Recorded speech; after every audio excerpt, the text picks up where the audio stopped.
I'm back. All your favorite wrestling shows rolled into one.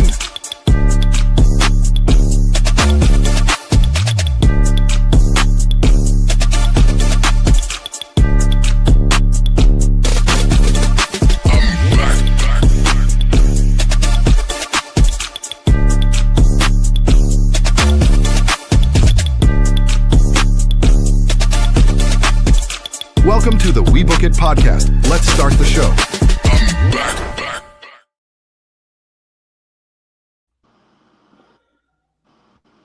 Yes, sir. Yes, sir. Yes, sir. Yes, sir. Welcome in, everybody, to another episode of the WeBookIt Podcast. This is your Sunday night stunner, presented by the WeBookIt Podcast. I am your host, and boy, did I miss you guys over the last week. Not podding, not being able to talk about wrestling, but shout out to the crew who held it down for your boy. But the World Book It Champ is back to business, handling my business, doing my thing, and happy to talk wrestling with you guys. I am Virgil, your host, and of course, I am here with two of my brothers from another mother. Of course, we got the host of the Friday night and as of recently Monday night, Raw Dog Lowdown, whatever. He hosts two shows. Yeah, I'm rusty. He hosts two shows right now. Anyways. Shout out to the man, the homie, the man with the lemon pepper stepper. Still not yet once Book It World Champion, but that'll happen one day maybe. My man Teddy Long. What's going on, Teddy? You're a bitch. Punk ass Virgil. Like, that's how we gotta start this. Like, he always get on me for doing shit, and this is how you want to start the pod just because I hosted better than you last week. You that's why, like, are you mad because I do your show better than you? Is that what it is? You did the thing last week. Don't take it too far now. I've been the host of the Sunday Night Stunner. You just had too much 2 years. That's because I wasn't a part of the pod, dude. I mean, hey, snooze you lose, brother. All right, Nick. I wasn't never invited. Yeah. How can I snooze on something I didn't know nothing about? As soon as we linked, I literally turned around and was like, yo, got to get you on the pod, bro. Within the week, you was on the pod like the next week. And then what happened? You been acting like a fucking left. I ain't never left, but you acted like a straight up punk ass bitch for that shit. But it's cool though. It's all right. Hey, I'll be on your sidelines in a couple of weeks. Just know. Okay, all right. Coming to old Petersburg, my man. Coming back. All right, and ladies and gentlemen, of course, as always, he is your 3-time Book It World Champion. Seems to lose to Coach for some odd reason, lose the belt back to Coach, but they, like I said, it is what it is. Blues fan, I tell you, man. Damn Blues fans. Y'all give it up for the man, the myth, the legend, Jada Parker's wet dream. He is Big Daddy C. Yeah, I'm over Jada Parker now, bro.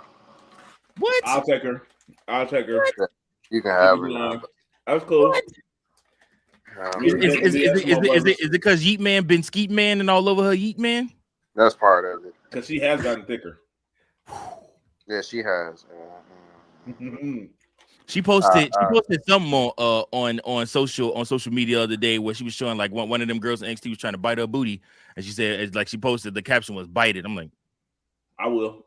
But it's just she ain't married. Willow Nightingale is that's my true honey right there. Oh no, okay. Cool. Yeah, her and Sasha Banks been killing it. I'm sorry, Mercedes Moné been killing it on AEW. So. They promo has been on point. Would never know. For sure. The way she been dressing has been immaculate. So, but yeah, Willow Nightingale has been on my mind lately. So, I still got love for Jada, but not as much as I used to the early days of the pod. That's fair. More for me. That is also fair. All right, y'all. Well, we appreciate everybody that's tuning in. We definitely got a lot of wrestling to talk about. I want to get right down to business, though. Guys, this past week, Bayley celebrated her 10th year anniversary of her debut on Monday Night Raw. She made the post that said, from Monday Night Raw to SmackDown to everything in between. Happy 10th anniversary to me. Like I said, I am very, very impressed. Like I said, I mean, a 10-year run with the company, I mean, is nothing to sneeze at. You know, when you do 10 years of service in the MLB, they give you a trophy and a gift for that, because like I said, it's so tough. But 10 years working on the main roster for Bayley, and you almost kind of forget that she's done so much within the company. So I wanted to track down memory lane with the fellas, and you guys that are watching can comment too and tell us, what is your favorite Bayley moment in WWE on the main roster, not NXT, main roster Bayley. What is your favorite moment of hers? So I'm gonna go ahead. Do either of you guys have a favorite moment? If you don't, I can go ahead with mine while you think. Thunderdome Bayley. Okay, elaborate. Because she held the company down in the women's division during COVID. During that era when Roman was getting piping hot, it was Mr. Bayley Johnny Come Lately, my man, Mac Man in the building. Here we go. Here we go with the Johnny Lately thing, man. Good to see y'all, man. Good to see y'all, man. Teddy, man, I killed that SmackDown too, by the way, man. You did all that talking. It sounds good. You know what I'm saying? He did snap on SmackDown. He did. Hey, man, get your show back, man. For real. No. I won't see that. I won't see that motherfucker for the next 6 months. It's gonna be Frito show in the next 2 weeks or so. It's gonna be. Hey, you better be fired in a couple weeks anyway. So Frito come to take his show back. I'm gonna get my show back. My show back. Hey, so no, we are talking Bayley, and we are talking about her celebrating her 10 years with WWE. Teddy was saying that Bayley held it down during the Thunderdome era, and that's his favorite era of Bayley. I ain't finished because I was, if I'm not mistaken, that's when we was getting real big with Damage Control as well too. Sure, So yeah. Towards the end of the Thunderdome, when they did that SummerSlam, is when they introduced those girls. But go ahead, continue, Cook. But no, she was doing her thing during the Thunderdome. Promos was always on fire. She was actually having good matches. I ain't gonna say she had no 5-star matches. I can't really recall a 5-star, but like for what she was given, she did great work with what she had. Okay. Big Daddy C, go ahead.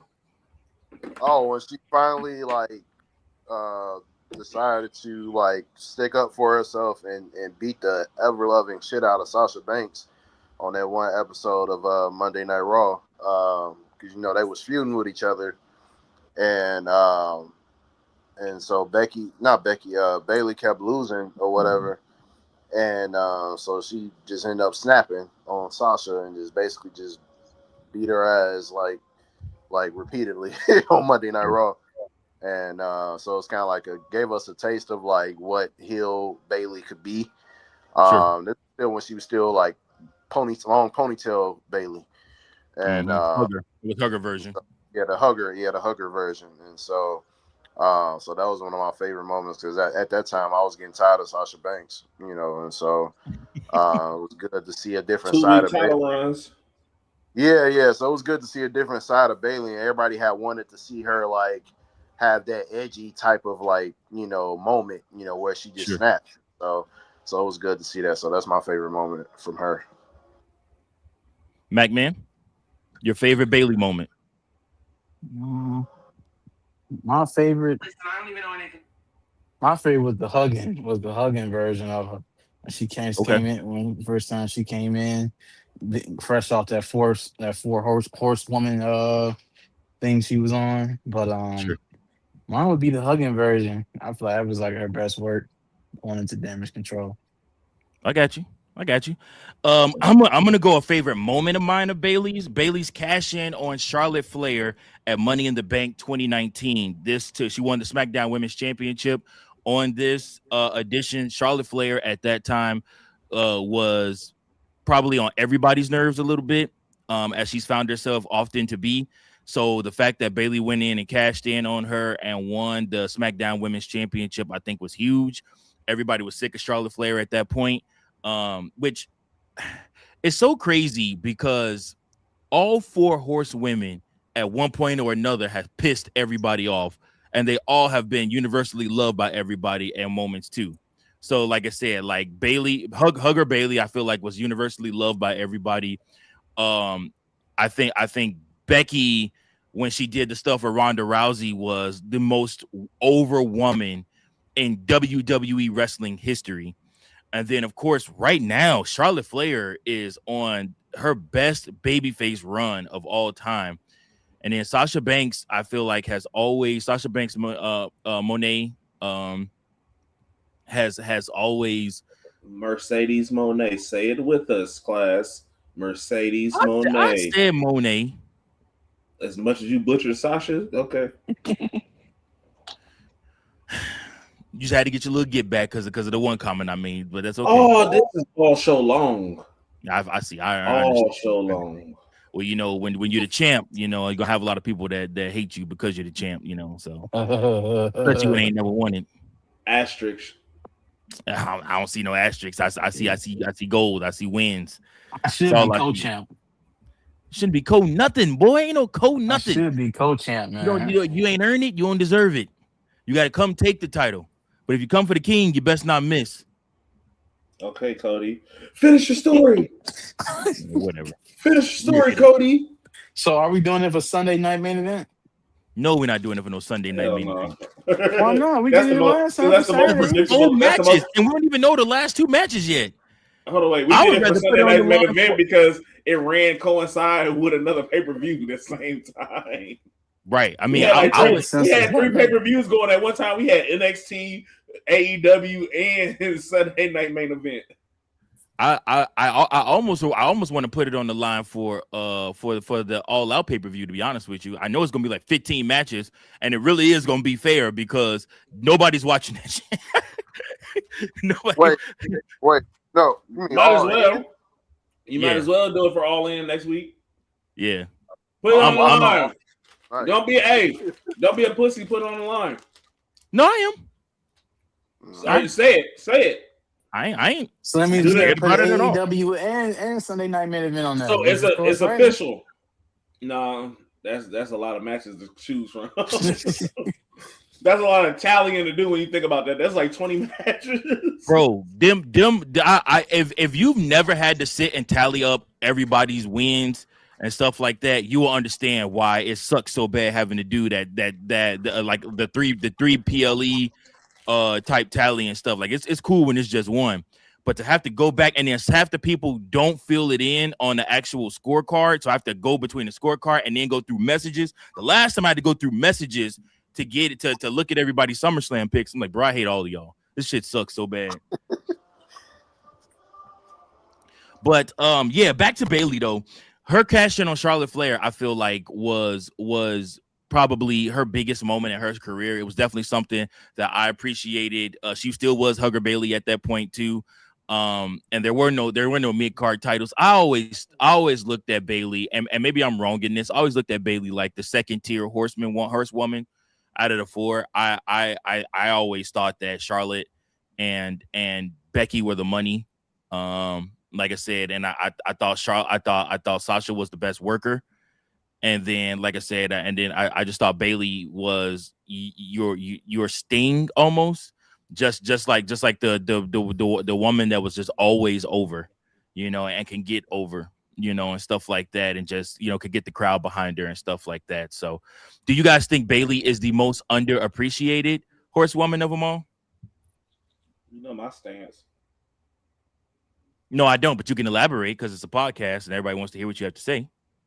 I say yes, I do agree. Because we had this conversation the last time we was on the podcast, and I brought up Thunderdome Bayley, and that she had more memorable runs and did stuff for the business than Sasha has.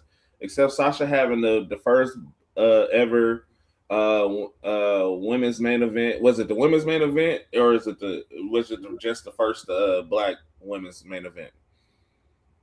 Because I feel like she Us had Black. two different things. Okay, then so it was that one. I thought she had more than that.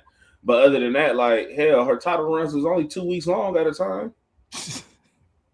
She was more memorable for walking out the night her and Naomi walked out than the shit she was doing there. Yeah. So I mean, like, but she gets the cachet of being better because of her appeal and who she was and how she looked and stuff like that. But Bayley was always the more hard worker. Hell, I damn near put Bayley over fucking Becky. You know, I can't stand Becky ass. Becky like the third best in my opinion. Nah, you can't do that. You can't. I can do whatever I want to because it's a podcast and it's my opinion. You cannot do that. You just gave me. So why did you say it's a podcast and I can have my own opinion? Hear me out. Okay. Why can't I don't have to hear you out. Okay, so it's a podcast and you're not gonna hear me out, so I can't tell you why you can't do that if you're not gonna hear me out. You can tell me if you want to. I'm just not gonna listen. You're a child. Grown as fuck, big ass kid. You're fucking right. Anyway, like I said, Becky Lynch had one of the greatest runs of all time. You even take a piss break when she wrestles. She still, yes, now I do. Yes, absolutely, now I do. But Becky Lynch, literally, before the Thunderdome, that stuff with Ronda Rousey was must see every week. She had everybody on Twitter. She had everybody loving everything she was doing. Yeah, it ain't beating that man persona. I hated Becky too. Don't nobody listen to Mac, man. What the fuck? Don't be sitting there raving and shit like motherfuckers listening to this nigga. Nobody listen to you, man. Where your show at? Yeah. When you gonna actually do your no? I took your show. You did. I hold on, wait. I Finn Balor relinquished my show because of my schedule. Don't act like you just took my show, sucker. Yeah, man, it was took. It wasn't took.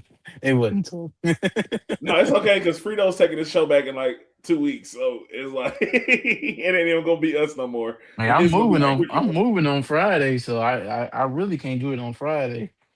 So it was see, in and out, just shop. 1 week, in and out. You see that shit? Right. You see that shit? Right. Talking all that shit. Hey, quiet as cat, Mac. Not to put you on Front Street, but you have been talking about doing this TNA show for the longest time. That's why I asked where his show at. That's why I said what I said. There was a reason why. Y'all want me to do that dry TNA. Listen, you better cover Avery Styles. Yeah, you better cover Avery Styles. Yeah, okay. If you're a real TNA fan and you rock with AJ, you better rock with Avery. Fuck is you saying? Okay. Yeah. We finna lose Leon Slater. You want me to cover Leon Slater leaving the company? Leon just cashed in his X Division thing, option C for to battle Dolph Ziggler. Huh? Yeah, they pay-per-view was today. Oh, so he beat Cedric. So yeah, lockdown is today. Or not today. Yeah, lockdown is today.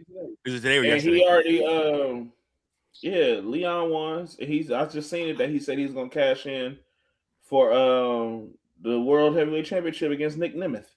They played all y'all leaving because everybody was complaining about Leon Slater. Like, oh man, they doing Leon Slater bogus. They literally TNA played all y'all. They just that so high the other way. 27 minutes ago, Leon Slater has officially cashed in option C and vacated the X Division title. He will cash in for the World Heavyweight Championship against Nick Nemeth. Look at that. Now what you got to say? Follow up on your wrestling. Follow up on your show. Do your due diligence and your homework. Get this work, man. Get this TNA work going. Thursday nights, we need it. The streets need it. They asking about you. The streets need a body. He still don't want to cover it. He's still looking like, man, I don't want to cover that shit. Oh man. All right, y'all. Let's play a game right now for our next topic. So TKO reps attend AEW show. I need you guys to answer individually. Is this something, nothing, or everything? Pick one of the three and then say why. Teddy, TKO reps attending the AEW show. Is it something, nothing, or everything? Something. because they probably looking to see who contract fitting in and who they can get on a low ticket to come over to WWE that ain't been there yet. Okay. I never actually had that literally never crossed my mind that they could be scouting talent while they're there. That's the only thing I would do. Like, it's no secret that everybody goes to other people's promotions. Like, it's no secret in that. But to have executives there could mean, okay, they're sniffing to see who's talent, who's happy where they are, who's not happy where they are, who would want to come and do the WWE thing, whether they're on TV every week or not, if they want to be a part of it or not, and see who they can get for a contract and see what they can do. A lot of people's dreams is to just say, I've worked in the WWE. I've been a part of the WWE. Okay, so how much can we get you for? Mariah May left the main event scene in AEW to basically come over to WWE and be held up. So, like I said, and because her dream was to come to work for WWE, and they wanted. Oh yeah, and then the other thing we was talking about Bayley, because there was always questioning her contract and shit. If I'm not mistaken, I seen them doing a little Twitter feud and having it to where that she might face Blake Monroe coming up. Yeah, Blake invited her over to SmackDown. So while everybody was worried she might be leaving WWE, she might just pull a CM Punk and just move over and start wrestling on SmackDown and leave Raw. MacMan, tell me everything, nothing, or something. TKO representatives at the AEW show. I agree with Teddy. I mean, wait, something what? For sure. I agree with Teddy. Something for sure. Yeah. I would think that they were scouting it out to see, what is it that who might be interested in talking. If I'm out here wrestling, I'm like, man, I want to go to WWE, and I see some execs. What's up? Put me in contact. I'm ready to come work. My contract up in 2 months. So definitely think that's probably what was in the works. I saw some online tomorrow. They were talking about Vince McMahon might come in and buy it, but I don't think they connected like that. Like not TKO and him. So I definitely couldn't be it. But I would say that definitely was a move to see who they could poach over. See how they do things, see what's gravitating. Because AEW, they'd never be like WWE, but they come a little bit close. So just seeing what's going on out there, but definitely could have been a scouting trip. Yeah, Big Daddy C, something, nothing, or everything. I'll say it's something. I honestly think it ain't nobody but some reps, on behalf of Shawn Michaels, scouting out some baddies, and in AEW, going ahead bringing them over to NXT. You know how Shawn Michaels gets down, so I think he's just trying to scout some more baddies to add to the roster over on NXT. NXT got the balls one. Yes. Okay. I wanted to say it's everything. And the reason why I want to say it's everything is because it's the first time that you've ever seen it reported that TKO has been at a AEW event. Obviously, I believe that they've done it before. Obviously, I know that they're probably scouting talent and everything like that before this news to get out. There's a reason why Meltzer knew that they were there, and there's a reason why they were there. And I think it might be past scouting talent. I think they might be looking to see what they could do as far as not working with AEW, but literally showing AEW, or trying to maybe glean some things from AEW, the way that they're doing some things, maybe the way that they're set up some things. I mean, I don't know. It's something there. I think it's everything because there's something more there than just scouting talent. If you ask me, there's something else going on. I don't know what. And like I said, I don't even want to speculate because I'm not smart enough to know exactly what's going on, but they will smarten us up in the weeks to come as to why WWE and TKO were there scouting the way AEW does their shows and things like that. Speaking of AEW versus WWE, one WWE legend and Hall of Famer, Adam Edge Copeland, or Adam Edge / Copeland, had some comments to say about AEW and WWE. He was on Brian Alvarez's podcast earlier this week, and he was talking about the differences between WWE and AEW. He had a lot to say, basically saying that he's going to finish out his career in AEW. He's not going back to WWE. He will retire once he's done in AEW for good. And he just said that the difference is, he says that everything in WWE felt so locked in, so choreographed, so, basically having to do exactly what they want you to do, and you just couldn't do too much outside of that. You couldn't experiment or anything like that. And meanwhile, he has such freedom in AEW to do whatever he wants to do when he wants to do it. And immediately Twitter went on a rampage on him, pointing out that he basically does the same exact shit in AEW that he did in WWE. And basically the only thing that's different is the name change. Go ahead, Teddy.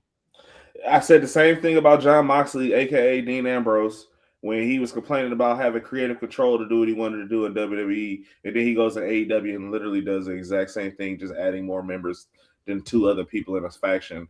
And his promos have gotten no better, and his moves are even stiffer. Only person that's translucent between both brands that he's been on and still puts on good matches is Andrade, to be honest with you, and Penta. Andrade. Yeah. Matter of fact, Penta, Andrade, Ray Phoenix are probably the only 3 that I can say that in both companies are still who they are as far as a talent and promo or anything like that. Pretty much, really. And Penta and them got better because they gave Penta and them the mic more in WWE than they ever did in AEW. Yeah. So, yeah. I mean, I'm like, when I hear the concerns or the complaints of people that have left WWE and they're like, well, they didn't let me do this and they didn't let me do that. Like, be for real. WWE is a bigger engine. They're worried about the liability that if we let you do the shit that you really want to do, you could fuck around and get permanently hurt on our watch and we got to pay for the shit. Right. And you're not really on a contract that's like, okay, that's worth investing in. We're bringing you back because nostalgia-wise, nobody thought you would be able to wrestle again. We brought you back at the Royal Rumble and we pieced you back in as much as you felt like you could do. We gave you retirement tours, all type of stuff, and you wanted to go over there and do what, fake-ass concertos and shit? Because I'll never get past the clip on AEW where they did the concerto on Christian and barely even made it look real. Like, at least WWE cameras make the shit look real, make it look good. Yeah. Like, we know it's fake, but golly, your head sitting between a chair and a Samoan running full speed at you makes it look like your neck really might be fucked up. Yeah. Royce Keys, like, shit. But I mean, Samoa Joes, the Adam Coles and the Undisputed Era, the Ricochets, the fucking everybody that has left WWE and went to AEW, the only person that's thriving is Andrade. Yeah. And that's sad. Because he was never a main event talent in WWE. Your mid-card guy is the only person that can thrive in 2 different companies. AEW got to do something like, outside of their top guys, you're sitting there like, okay, what are we doing? Outside of the top storylines, it's like, what's going on? Nobody's asking where Darby Allin is. I feel like probably Dean Ambrose and Andrade are the only 2 names I could look at in AEW. Well, and Swerve. Can't say that. And Swerve too. They're the only matter of fact, he's the one that elevated the most out of any brand crossover. Oh, yeah. Swerve Strickland was the one that elevated the absolute most, and I can't take that away from that man because I was a Swerve fan in NXT with him and that crew. Like, I was always a Swerve Strickland fan. I hated that he never got. I hated that he never got the chance to do that all because of COVID, because he was a part of them COVID layoffs. And I hate that he never got to experience the main roster because I feel like him, Montez Ford, and Angelo Dawkins could have had a nice little trio as well if they wanted to put together some talent, man. Like, or him and a New Day if he would have been around long enough or something like that. Like, he could have been his persona character, but it's like, I get it. They feel like they're handcuffed because their creativity doesn't align with what the people want to see. Sure. See, what's your thoughts on what Edge had to say And yes, I'm calling them Edge. I'm not calling them Cope. Oh, this day. Y'all pretty much nailed it already, but like it trips me out when people leave WWE and then go to AEW, then they have all this shit to say, about how different it is and all this other shit and kind of throwing shade. Yet They're not doing nearly as much as they did in WWE compared to they're not doing nearly as much in AEW that they did in WWE, and specifically for him, considering what his whole career was in WWE, like he's accomplished so much, and I'm like, yeah, creative control. He talking about the latter half of his career. I'm like, dude, like you're realistically speaking, you should not still be wrestling right now, but you got lucky and was cleared to wrestle again. And honestly, like to be granted the stuff that you've been able to do, having rivalries with Orton and Roman Reigns, all this shit, like not too many people that's been off, from wrestling that long amount of time and coming back can get that type of like run. Sure. And they sure didn't give it to Christian. Sure didn't give it to Christian. And that's my man. I love Christian Cage. He's another one that doubled up. AEW Christian is way better than WWE Christian. He is. Yeah. TNA Christian was better than WWE Christian. Oh yeah, most definitely. Yeah. Christian Cage. That's what he really elevated. That's what he really elevated was TNA first. To me, Christian Cage is the best version of Christian out of all of them, and that's brood. That's temper tantrum. That's the problem solver. All of that. That's one more match. All of that. And that was still good TNA days before Hulk Hogan got there. Oh my God. Yeah, we should do an episode of who fucked up TNA the most. Was it Dixie, Hogan, or Bischoff? Bischoff would have you believe he had no control. He was just there giving creative ideas. The only place he had no control was WWE. Hey, Dark Side of the Ring did that for us. Yeah. Yep.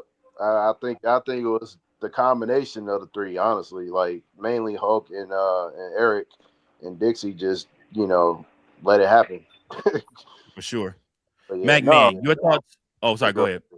But no, yeah, I was just saying, like, Edge, and Dean to some extent, I would say Dean was utilized better as a main event type of guy in AEW compared to WWE. So I would say in terms of creative control on that part, like I think Dean he did a lot more from a main event standpoint in AEW than he did in WWE. It's just his world title run, the most recent one, was not great at all. It was trash because he barely defended it. So, and he was winning more matches than he needed to. And so, I don't know. I just don't like when people leave and they just got so much shit to talk.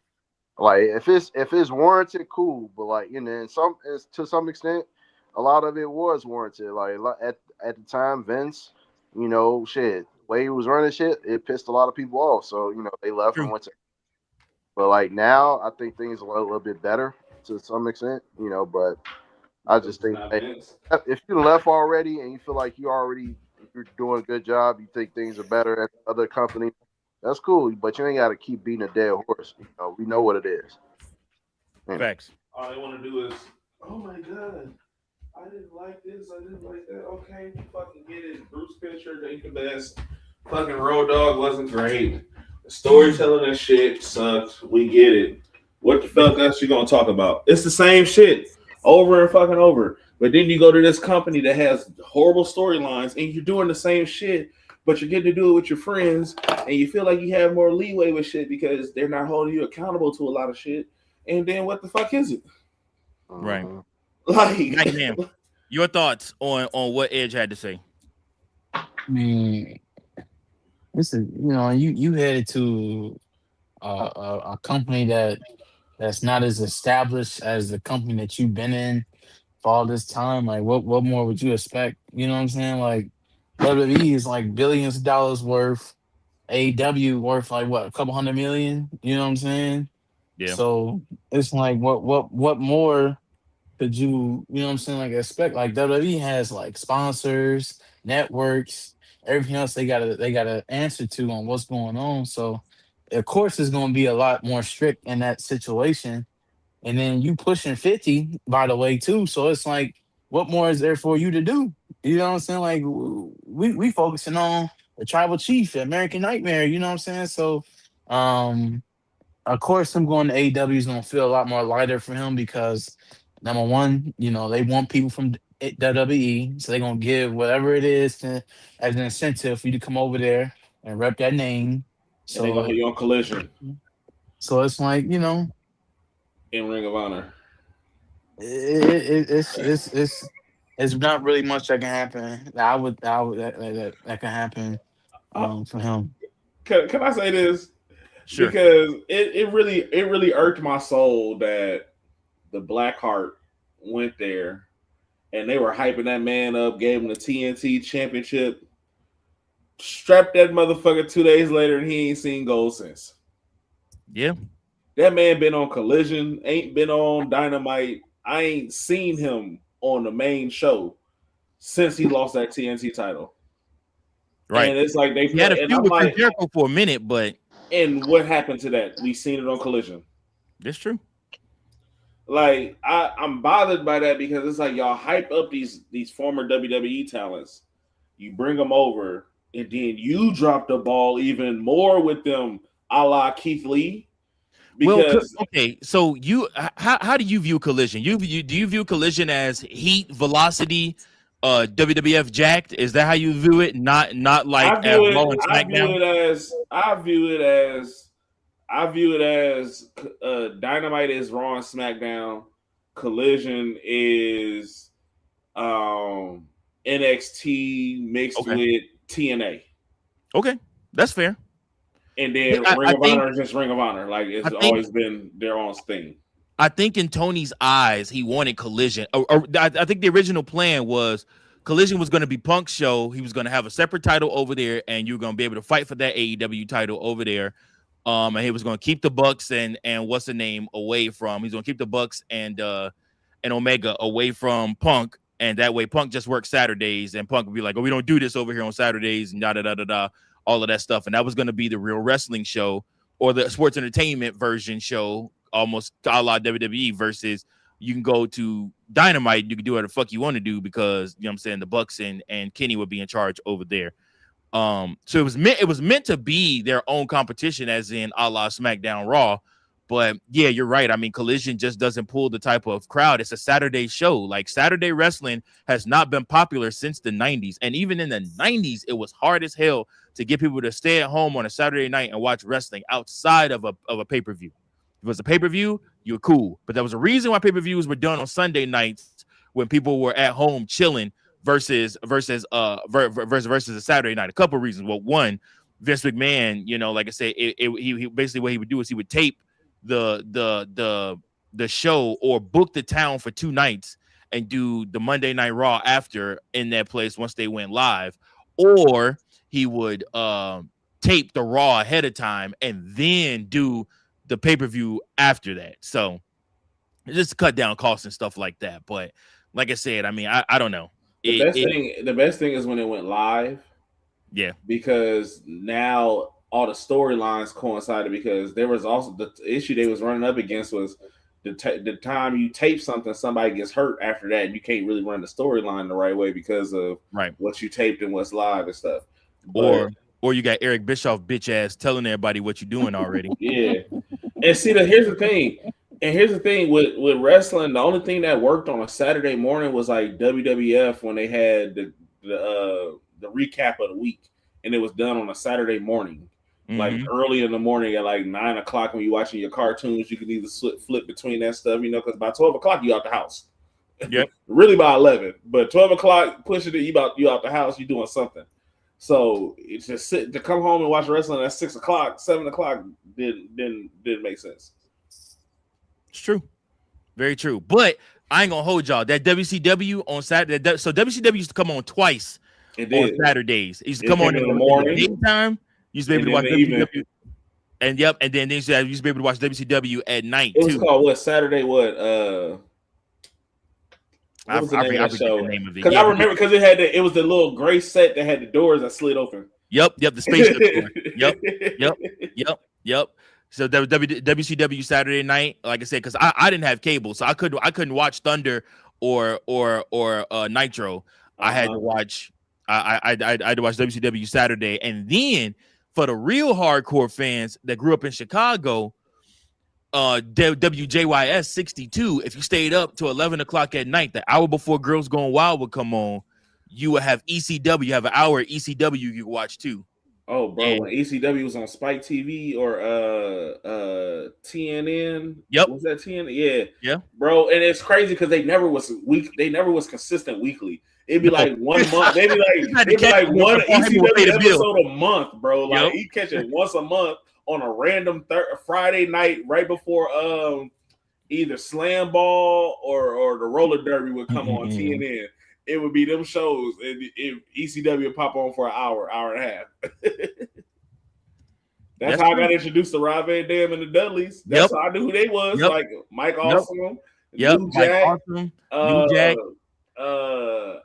Who else was one of my OGs, man? You have Terry Funk on there. You have Tommy Dreamer on there. Taz, Taz?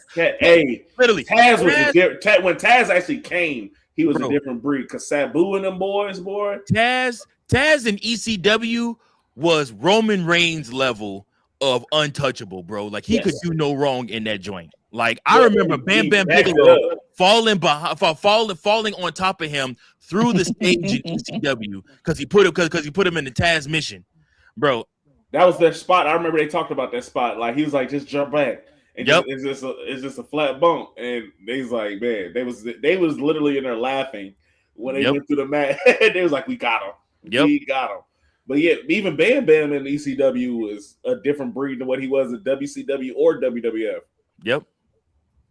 Oh man, definitely good times. It was so crazy because Spike Dudley was either in the family or out the family for whatever reasons. There never was a reason. It just so happened that you always seen Bubba Ray powerbombing him like ridiculous. Like I'm trying to figure out how he was able to walk as long as he did because of the Undertaker and Bubba Dudley, them two alone, and Kurt Angle. My God, Kurt Angle was disrespectful to Little Talent. Between him and JBL, they were two of the most disrespectful people when it came to certain moves, bro. It's true. That's very true. The way JBL hit Shane McMahon with that stiff ass clothesline from hell. Yeah, that was crazy. That's something. JBL said that was the stiffest one he ever gave. I was like, I bet it was. Shit. And the thing was, crazy ass Shane McMahon told him to hit him like that. Yeah, he told him you got to lay it in. You got to make it believable. Lay it in. So, all right, y'all. Last topic of the night. Let's hit it up. We're going to talk Lil Yachty getting his shot. Sunday night's main event. He is going to be facing Baron Corbin. And it's not necessarily for title. It's for Trick's shot at a championship. At a rematch for the United States Championship, and Lil Yachty has to last 5 minutes in the ring with Baron Corbin. If you were a producer for WWE, and this is the match that you're a producer, let's say you're Bobby Roode or you're TJ or TJ Wilson or you're anybody like that backstage, and you're asked to produce the match, how would you book this match? I got one. Go ahead. I got one. So I feel like you let Yachty get the build up. He hyping, he hitting some moves. He's showing the things that he learned in the training with who is it, Ivy Nile and her husband. Yeah. So I say you let him showcase what he's learned to do that stuff, and then you just have Baron Corbin decimate him and annihilate him. Mm-hmm. But like in a way, he cheats to win. And because he cheats to win and gets caught, they have to run the match back, and Lil Yachty ends up beating Baron Corbin somehow, some way to get Trick the title, get Trick the match. or unless you want to spin the angle where you have Trick turn on him, but I can't see that happening because of how crazy the pop is with Trick right now and Yachty together. So True. I see it where that he hangs in there, he does great, but then somehow, some way, Baron Corbin does something real tricky to get caught cheating or cheats to win, and Nick Aldis restarts the match or something like that. It's true. All right, well, McMahon, what's your thoughts? How would you book it? I would book it. I think in the end, Trick may get the W. By less than 5 minutes, should I say? I just don't see. Wait, Trick or Yachty? Yachty, I'm sorry. I see yeah. Yachty lasting 5 minutes. I would book it would be obviously start off the match, Baron destroying them. Then towards the middle of it, you see Yachty gaining some traction, maybe interference by Trick or something like that. And otherwise, the only way I would book it, you would have to book it. Whereas if it doesn't happen, Yachty turns on Trick. Yeah. I've been wondering like how long is it gonna be? Because is Yachty in WWE to stay? You know what I'm saying? Like I don't know how that's gonna work out. He's been with them ever since like WrestleMania. That's like April. You know what I'm saying? So it's like past like 6 months now. So I don't know how that's gonna happen. But I would book it as my personal what I want to see happen would be Yachty lasting 5 minutes. Are they trying to keep him around as a manager? Yeah, I think. So, it could probably go longer then, unless because I thought honestly, Baron Corbin was like, if I beat you, Trick, I get Lil Yachty as my manager. That's what I thought it was originally going to be. But it could work. It could be one of those things where you had that feud. That's the Eddie Rey Mysterio Dom feud. Yep. And I remember watching that pay-per-view live, watching them grab that damn clipboard off the ladder match. That was funny. That was insane. Dom at the ladder, trying to push off the ladder. What the style? That's funny. Well, listen, man, we appreciate y'all so much for tuning in to another episode of the We Book It Podcast. This has been your Sunday Night Stunner. I don't know what happened to Big C. I think his phone died or something like that. But from Teddy Lemon Pepper Stepper, from MacMan, and from myself, I am Virgil. Thank you all so much for tuning in. Make sure that you guys like, share, and subscribe so that you never miss any of the content that we drop. Tomorrow night, somebody, I don't know who, will be doing, probably Teddy. I'll make Teddy do it. We'll probably do your Raw Dog Monday night episodes. Make sure you guys tune in. It starts early tomorrow, don't it? It does. Right. Is it 6 or 5 o'clock? 5:30, I think, sir. Okay, I'll be able to rewatch Raw after I get off the football field. So I mean, yeah, no, Netflix is has it anytime, brother. Whenever you want. That's what I said. That's what I was like. I'll be able to do it later on that night. Yep. All right, man. Well, we appreciate you guys so much. From MacMan, Teddy, Lemon Pepper Stepper, from Virgil. Peace, y'all. Keep those booking pistols sharp. Keep on booking.